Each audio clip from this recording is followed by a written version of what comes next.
Thank you, Mr. Chairman, and thank you to all of you for being here today. And so let me start with Jason, Mr. Grummett.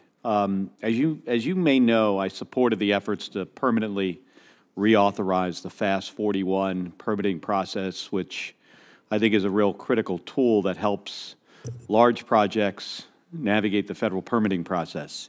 And it's especially critical that the federal permitting process doesn't needlessly delay projects that can help us secure the domestic supply of critical minerals that help us fight climate change.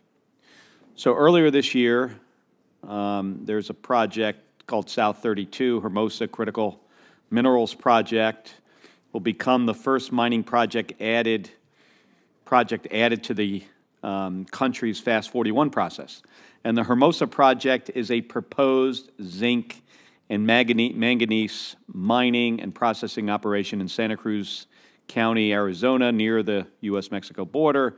And demand for manganese from the battery sector is predicted to increase at the fastest rate of any of the industry's key metals.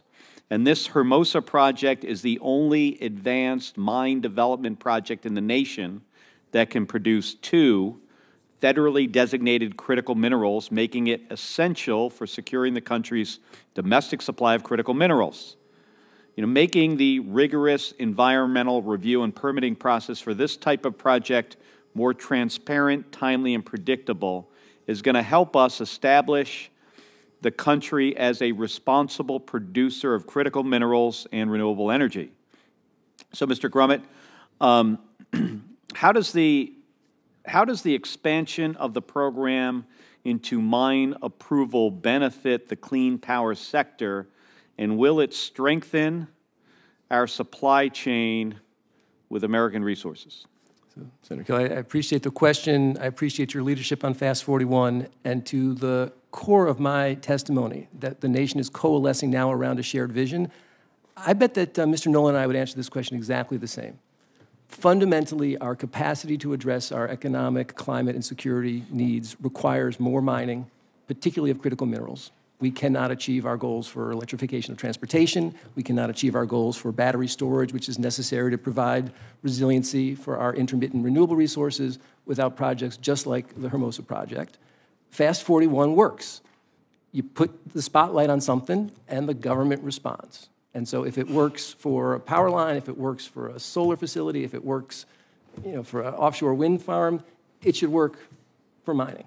And so I think we fundamentally support all of the above competition, but it's got to be a competition towards national goals. So we would like every single technology and all of the resources and infrastructure to support those technologies to have the same federal support.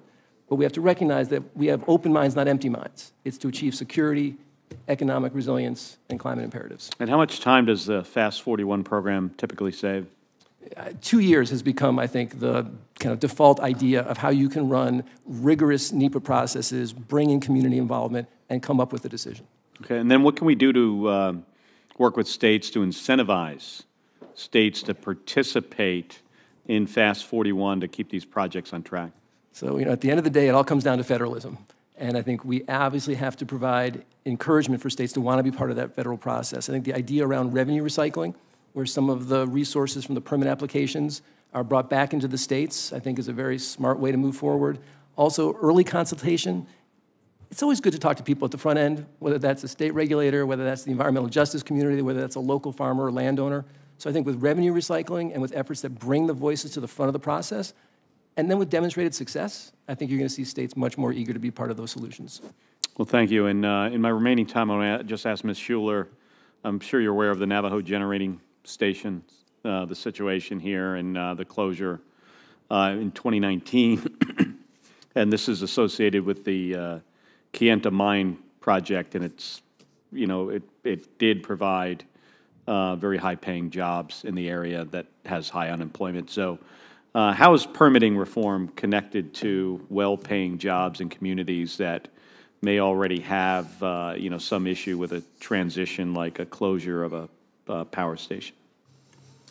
Absolutely, and some of those folks were union members, so I am familiar with that situation, and I think this is what we're talking about as older energy assets are phased out, closed. We need to have the promise of good union high-wage, high-road jobs available. It's what people keep calling a just transition, but we have yet to see a truly just transition, and so that's why the investments that are coming, IRA in particular, have such promise for places like the Navajo Nation, where there are special incentives that can be targeted in places that are already primed and ready to go. And we want to make sure that there are good high-wage standards attached to these incentives so that, indeed, they do produce, you know, this apples to apples, kind of if we are leaving a good high-wage job, you don't want to land in a job that's actually going to be a dead-end job. So that's why it's so important to get those right. Thank you, Ms. Schuler.